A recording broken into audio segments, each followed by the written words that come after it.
Canı yanıyormuş gibi görünmüyor. Umarım yanıyordur. Umarım korkunç acılar içinde ölür.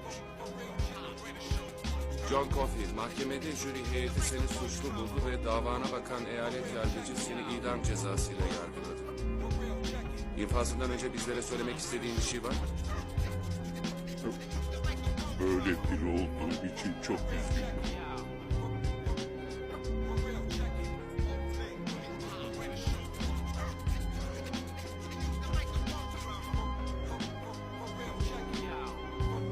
Lütfen baba.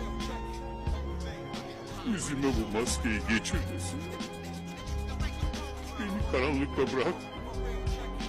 Ben karanlıktan çok korkuyorum. Bir bahçemiz var, bir taraf çiçekli, bir tarafsa çöl, bir tarafta gökkuşağı, öbür tarafsa kör. Sınırda kalmışlardanız biz hep, sınıfta kalmışlardan çok uzaktayız. Sıkıntı çekmişlere yakın bir yerde.